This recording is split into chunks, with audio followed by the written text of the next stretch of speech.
A multitude of flags, each representing distinct dynamic colors, proudly flew during our Texas Revolution. Many recognize them as stunning banners of our history. Welcome to TVC History. I am Alex Andrew of a dedicated guide to Texas history. And today we will dive into the fascinating array of flags from the Texas Revolution. Why were there so many? Who were the visionary creators behind these patriotic and inspiring designs? Join me as we take an in-depth look at several iconic flags from the Texas Revolution in our show entitled The Colors of the Texas Revolution.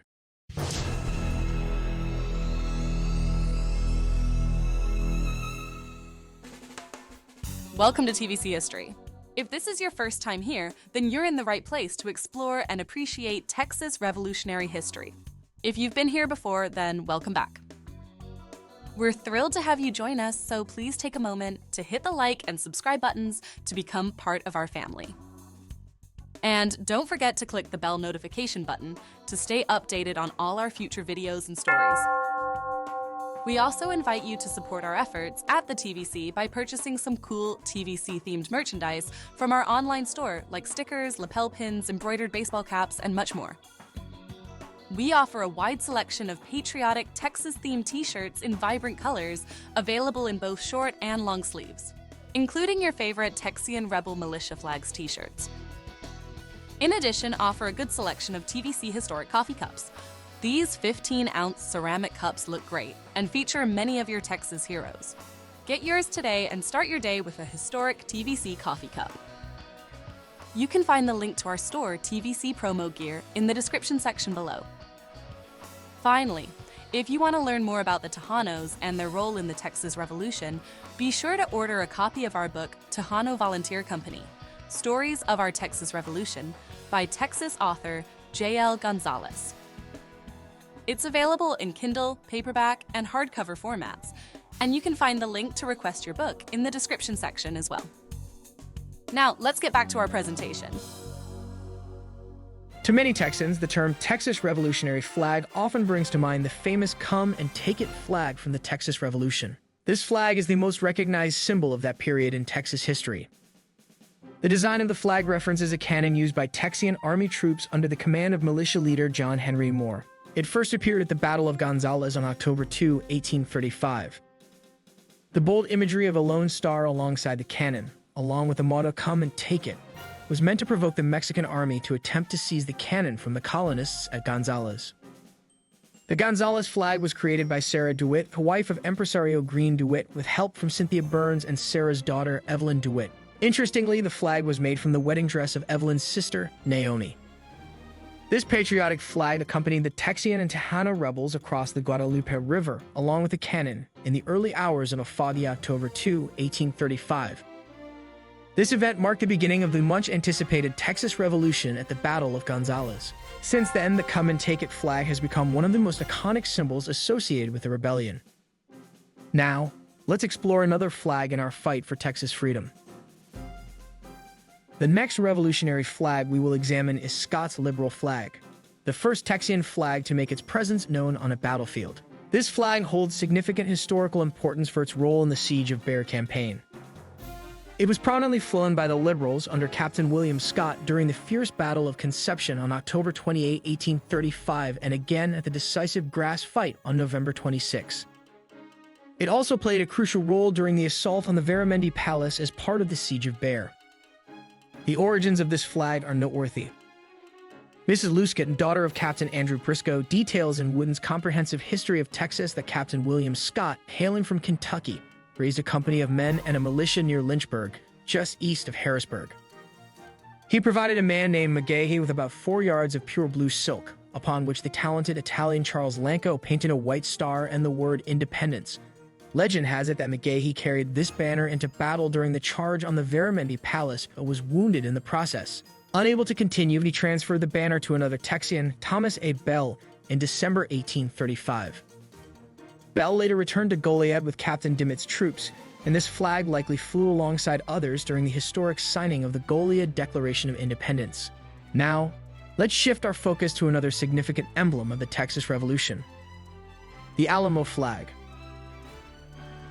This next revolutionary and iconic flag has been depicted in many Hollywood movies about the Alamo, but the truth is clear. It never actually flew over the Alamo during that historic battle. In November 1835, delegates from Texas settlements met in San Felipe under the guidance of Stephen F. Austin's colony to form a temporary emergency government. Importantly, this council did not declare independence from Mexico. They affirmed their loyalty to the 1824 Mexican Constitution, expressing Texas' intention to remain a part of Mexico, provided that the rights outlined in that constitution were upheld. To mark this occasion, the council member, Captain Philip Dimmitt, designed a flag that featured the national flag of Mexico, but with the Mexican coat of arms replaced by the date 1824. This change underscored Santa Anna's breach of the Constitution. While many mistakenly believe that this 1824 flag flew over the Alamo during the 13-day siege in 1836, there is no historical evidence to back this claim. The Mexican army never captured or preserved this flag, and it is not documented in military records from that time. The reality is clear. Apart from its portrayal in Hollywood films and Texan pop culture, there is no evidence linking the 1824 flag to the Alamo during the battle. On a more compelling note, there is a flag that the Mexican army did capture at the battle, which is widely believed to have flown over the Alamo and is currently held deep inside a castle in Mexico City. And as you can imagine, many Texans are eager for the return of that captured flag. The New Orleans Greys were two determined volunteer militia companies established in New Orleans specifically to fight in the Texas War of Independence. Their name originated from the gray military uniforms they wore, which gave them a soldier-like appearance and a degree of military discipline that set them apart from other militias. These Greys were pivotal players in nearly all significant battles of the Revolution, proudly bearing a blue flag adorned with an eagle in flight, clutching a banner reading "God and Liberty" in its beak. Though this flag from the New Orleans Volunteers was not designed to symbolize all defenders of the Alamo, it stands as the only documented Texian militia flag associated with that legendary battle. Historical evidence and accounts from both sides confirm that this flag flew defiantly during the siege and final assault on the Alamo. In a remarkable turn of events, a Mexican officer captured the flag of the New Orleans Greys when his troops took control of the section of the Alamo Fortress where it was displayed. Following the battle, the captured flag was presented to General Santa Anna and subsequently sent back to Mexico City along with his dispatches detailing the confrontation. Santa Anna's note accompanying his dispatch explicitly stated, "The bearer takes one of the flags of the enemy's battalion captured today. An inspection will clearly reveal the true intentions of the treacherous colonists and their supporters from the northern United States." Today, this flag is showcased as a prominent war trophy from the Texas Rebellion, housed in the Mexican National Museum of History at Chapultepec Palace in Mexico City. The next flag we will examine in our presentation is the Kowila and Tahhas flag, which undeniably flew over the Alamo during the 13-day siege. Historians have solid grounds to assert that Captain Juan Seguin's Tejano volunteer company carried this banner as their colors during the Battle of Bear. Following that battle in early February 1836, the members of the Tejano volunteer company brought the flag into the Alamo Fort and proudly raised it on a flagpole. It's crucial to recognize that Texas was not yet a separate state from Mexico during the Revolution. The 1824 Constitution unified two states in northern Mexico to create the state of Kowila and Tahhas. Many Texas colonies actively utilized this flag throughout the 1820s and 1830s. The two stars in the white field clearly represent the territories of Texas and Kowila, while the green, white, and red colors signify allegiance to Mexico, which the Tejanos sought to honor. This flag is confidently identified as having been flown during the battle, based on references from Colonel Juan Almonte, an aide to Santa Anna, and Mexican officer and engineer Carlos Sanchez Navarro in their memoirs. Colonel Almonte explicitly documented in his journal that when the Mexican army divisions marched into San Antonio, it was observed. He wrote in his journal, the enemy hoisted the tricolored flag with two stars, symbolizing Kowila and Tahhas. Moreover, Carlos Sanchez Navarro, who participated in the siege in March 1836, chronicled his experiences in his memoirs entitled La Guerra de Tahhas, Memorias de un Soldado, translated as The War in Texas, Memories of a Soldier. His memoirs feature this illustration showcasing the Alamo as he viewed it, with the Kowila and Tahhas flags prominently displayed above the Alamo Fortress.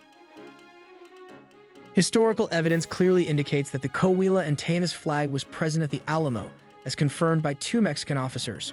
Furthermore, it is a well-established fact that the New Orleans Greys banner flew over the Alamo, with Mexico still holding that war trophy. However, we demand proof that the 1824 flag ever waved above the Alamo fortress.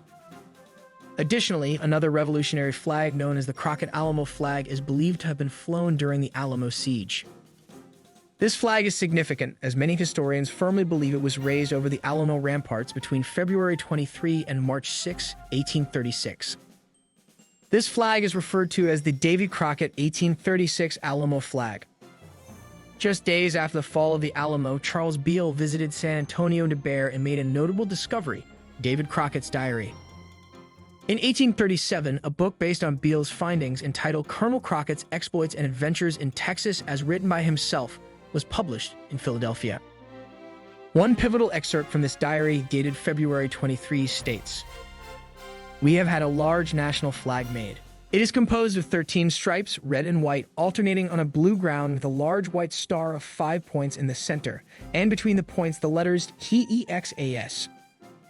While there are some historians who dispute the authenticity of the Crockett Journal, it is undeniable that variations of this American-style Davy Crockett flag are referenced in several other journals from the days leading up to the Battle of the Alamo. What the colors or flags that flew over the Alamo fort during the battle might have looked like will never be known. Still, just like the Gray's banner and the twin-star Kowila and Tahhas flag, there is significant evidence that a flag resembling Davy's flag was present at the Alamo in the early spring of 1836. Texas history artist Gary Zabely, hailed by British rock star Phil Collins as one of the foremost graphic artists of Texas history, masterfully created this stunning historical collectible. As you can see, the artwork vividly portrays Colonel Travis at the Alamo, defiantly drawing his line in the sand. Prominently displayed are the significant flags, including Davy Crockett's 1836 flag and the dual gold star banner of Kowila and Tahhas. In 1989, Congressman Charlie Wilson recognized its value and purchased this powerful painting by Zabely of the famous Texian line in the sand incident. One final note. I mentioned earlier that Mexico still holds the only surviving flag that flew over the Alamo. Since 1936, Texans have tried in vain to recover that flag, the flag of the New Orleans Grays, from Mexico diplomatically. In 1986, Texas was gearing up for a Texas sesquicentennial celebration. 150 years of Texas independence. Only one thing could be added to make the celebration complete: the flag. The New Orleans Grays banner from the museum would be a great trophy during our Texas-sized celebration. Then, a Texas senator, Phil Graham, went to Mexico City on a mission to bring home the Grays flag for the celebration. After many attempts to get an audience with the Mexican president, Senator Graham finally gave up and returned to Texas empty-handed. So the celebration would have to go without the Grays battle flag. Thank you for being with us today and allowing us to present this video, Colors of the Texas Revolution. I'm Alex Andrew with TVC History. Thank you for watching, and remember, Texas history. Never forget.